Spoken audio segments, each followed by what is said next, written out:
Check your phone right now. Maybe you have an unread message, maybe a draft email, or maybe you are lying in bed at 2 in the morning staring at the ceiling, replaying a conversation from 3 years ago.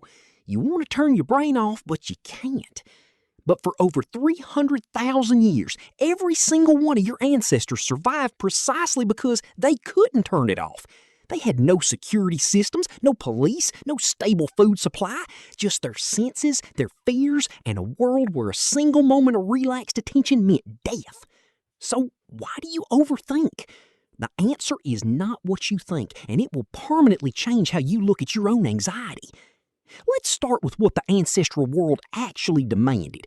We're talking about the Pleistocene epoch, not the mild discomfort of a bad day at work, but a world where threats were immediate, physical, and lethal. A rustle in the tall grass, a sudden shift in the wind, a subtle change in the behavior of a neighboring tribe. A modern human dropped into that environment with a quiet, relaxed mind would likely not survive the week.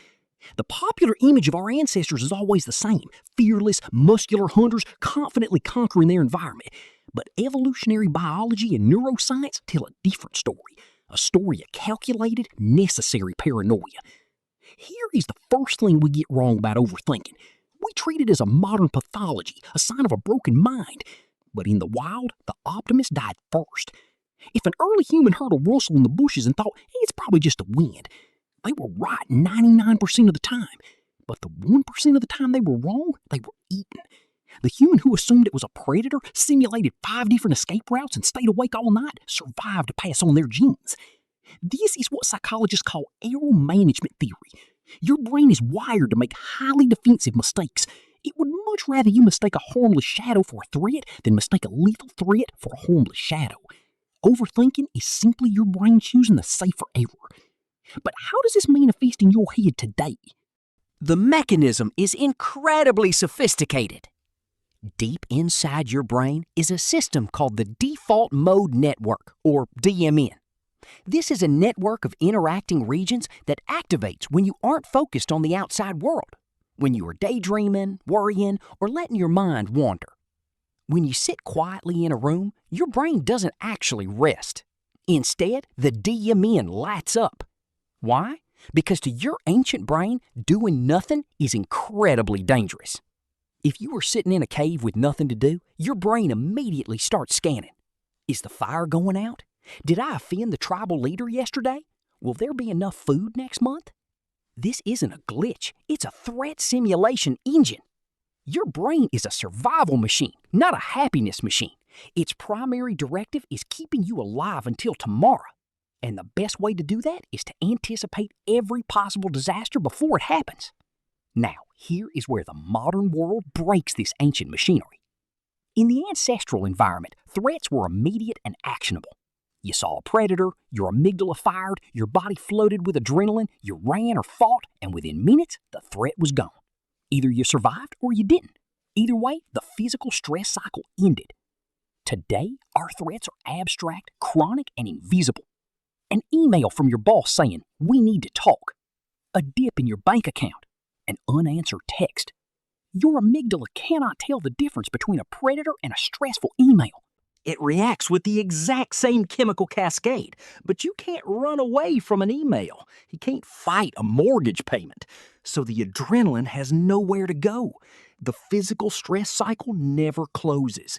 Your brain, desperate to resolve the threat, does the only thing it knows how to do.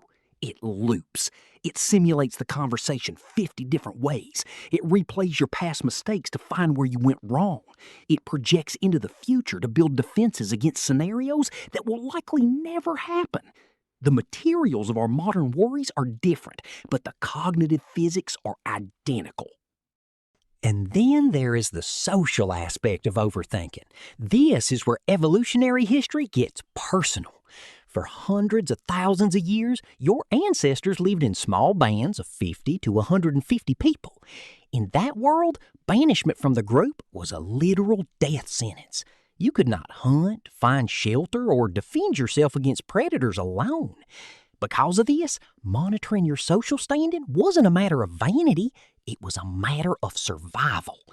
If you said something offensive to the group, you had to fix it immediately. Your brain had to analyze every gesture, every tone of voice, every facial expression of those around you to ensure you were still accepted. So when you lie awake at night cringing at an awkward comment you made at a meeting, that is not a modern insecurity. That is your tribal brain terrified that you were about to be cast out into the cold to starve. The stakes feel incredibly high because, for 99% of human history, they were. Go back to your phone or your desk or the quiet of your bedroom. The racing thoughts, the worst case scenarios, the endless loops, they aren't signs of a weak mind. They are the echoes of a system that kept your ancestors alive through ice ages, predators, and famine. You don't need to fight your mind and you don't need to cure it. You just need to understand it.